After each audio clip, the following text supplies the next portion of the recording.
Tama lang ba at kailangan na ba na yung mga kandidatong national o pagiging senador na hindi naman talaga mananalo o mahirap manalo, tama lang ba na sila ay mag-withdraw na lang o tumuloy pa rin? Kasi kung yung mapapansin, parang dalawa na yata yung nag-withdraw. Si dating Governor Chavez Singson dahil daw sa problema ng pangkalusugan, hindi rin naman kasi lumalabas sa mga survey. Si Mr. Sino ba yun? Si Marcos, yung isang Marcos na nagpapakilalang Marcos, ay nag-withdraw din dahil parang ang dating wala rin siyang panalo. Ang akin pong inaabangan na yung mga artistang tumatakbong senador. Sila ba'y tutuloy pa or kailangang umatras na rin? Kasi until now, hindi po lumalabas sa mga survey. Next week ay February na. February 11, kampanya na. O baka naman sabihin nila, kaya kami hindi lumalabas sa mga survey kasi hindi pa naman kampanya. Artista kayo, dapat kung malakas kayo, dapat lumalabas kayo. Hindi kayo lumalabas. So, ibig sabihin, yung pagiging artista, hindi talaga madadala.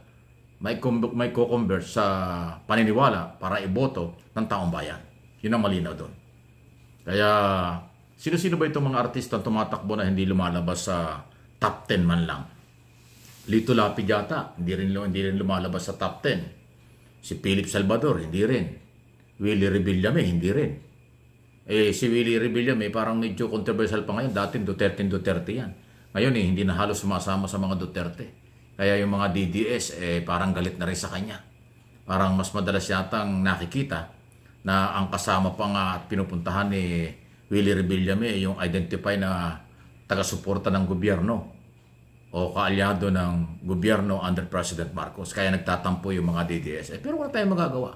Ang kandidato lahat pinakikisamahan, lahat sinasamahan na maya kung gustong manalo. Kasi ang kandidatong senador, dapat makakuha ka at least ng 15 million vote kung gusto mong manalo o higit pa. Pag nakuha mong boto, 12 million, 11 million, hindi ka mananalong senador. Saan ka kukuha nun? Kung ikaw ay tututok sa isang sektor. Katulad ng gusto ng mga DDS na gusto pagka maka-Duterte, sa mga Duterte ka lang talaga kakampi. Wala namang ganong kalaking pwersa ang mga Duterte para makapaglagay ng mga national candidate o senador. Kasi hindi na sila ganong karami.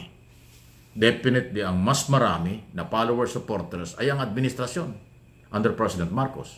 Kasi marami ang Marcos loyalists, marami ang Marcos supporters, maraming silent majority naniniwala sa gobyerno kaysa sa mga grupong patuloy na sumisira sa ating pamahalaan. Kaya, tinatanong ko, sa palagay po ninyo, kayong mga botanteng Pilipino na nagsusuri, nag-aaral, at tama yan, kung sino ang karapat dapat nating iboto. Sa tingin nyo, tama lang ba talaga na mag-withdraw na lang yung mga hindi pumapasok sa top 10? Although 12 ang kailangan, pero ngayon po talagang hirap sila. Ang iba nga dyan halos hindi pumasok sa top 20. Hindi lang mga artista. Kahit na sinong kandidatong dating politiko o bagong politiko, kung hindi kayo lumalabas sa survey, talagang walang panalo. Hindi ko sinabing ang survey ang siyang magdidikta. Pero iba na rin nagiging guide na rin yung survey na yan kung karapat-dapat o hindi. Kung kayo ay hindi nakasama sa top 20, paano kayo mananalo? Napakaiksi ng panahon ng kampanya. February hanggang Mayo, 3 buwan lang yan. Okay? Kaya again, hindi lang artista, kahit na sinong personalidad na tumatakbo pagiging senador, karapatan naman yung kayo tumakbo, karapatan din yung hindi kayo tumakbo, o karapatan din yung mag-withdraw. Pero kung magiging panggulo lang, pansikip lang sa mga kaisipan ng Pilipinong botante, kasi 12 lang kailangan, sa dami ng kandidato, lahat aaralin ng mga botante kung sino karapat-dapat. So para matulungan yung mga botante na makapili ng karapat-dapat at may kakayanan, may kaalaman at alam ang trabaho bilang senador, ayun ang pagbigyan natin. Huwag niyong ipilit yung kayo kasikatan nyo, may pera kayo, o kung ano man ang inyong meron kayo, na wala naman at malayo doon sa iniasahan, expectation ng taong bayang may di-deliver nyo. Kasi ngayon po pasintabi na kay Robin Padilla. Maraming nagsisisi talaga sa kanya. Dahil talagang may mga pagkakataon talaga o madalas ang pagkakataon na hirap siya na maipakita kung ano ang trabaho ng isang mambabatas sa mataas na kapulungan. Kung nakita ba nyo yung debate no isang araw ni Coco Pimentel, Minority Leader, at saka si Padilla, naku, talaga naman, usapang kanto. Puro pambobola ang dating. Hindi ho yun eh. Hindi po ganun ang kalidad. Hindi po ganun dapat ang naririnig ng publiko sa isang mambabatas sa national position. Kaya hindi ko masisisi kayong mga botante kung nadala kayo at nagsisi kayo dahil sa kasikatan ni Robin Padilla, ginawa niyong number 1 senador, hindi niya na-deliver ang inyong mataas na expectation. Sana yung mga artistang kandidato rin, huwag niyong ipapakita ang inyong kahinaan at kawalan ng kaalaman. At kung hindi naman niyo talaga kaya at hindi niyo alam ang trabaho bilang senador o anumang posisyon sa pamahalaan, huwag niyong pilitin. Huwag kayong sumandal at huwag niyong gamitin ang inyong kasikatan at salapi kung anumang meron kayo para manalo. Dahil pag nandiyan na, kahiya-hiya sa mga botanteng tumulong sa inyo kung hindi niyo maibibigay ang mataas na expectation na meron kayong kakayanan at kaalaman. Hindi po kakulangan sa pagkalalaki, pagkapolitiko sa isang personalidad ang mag-withdraw o umatras sa laban kung talagang hindi naman karapat-dapat o hindi ho talaga mananalo. Di ba? Yun po yung aking paniniwala eh.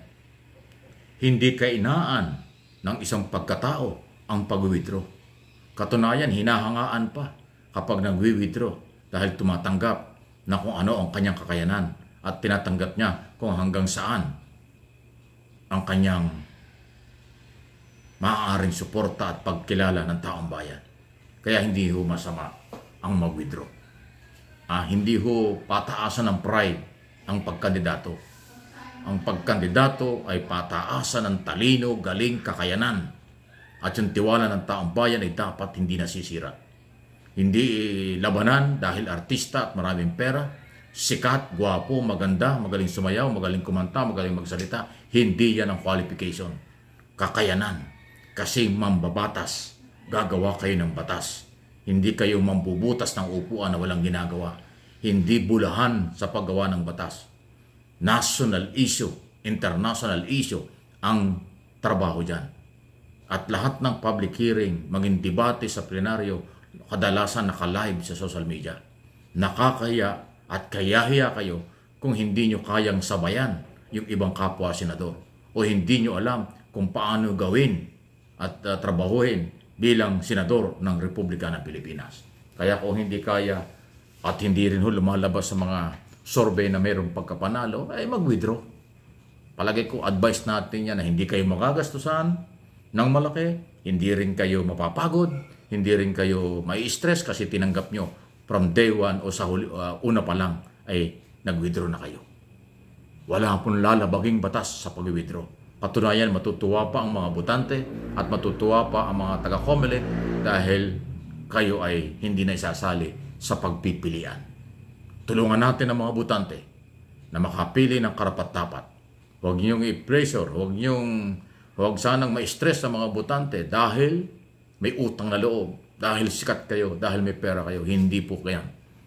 Tulungan niyo kung gusto nating umunlad ang bayan, yung may kakayanan, may katapatan, may paninindigan, at kaya at higit sa lahat, alam ang trabaho. Yan ang kailangan natin. Please like, share ng video ito.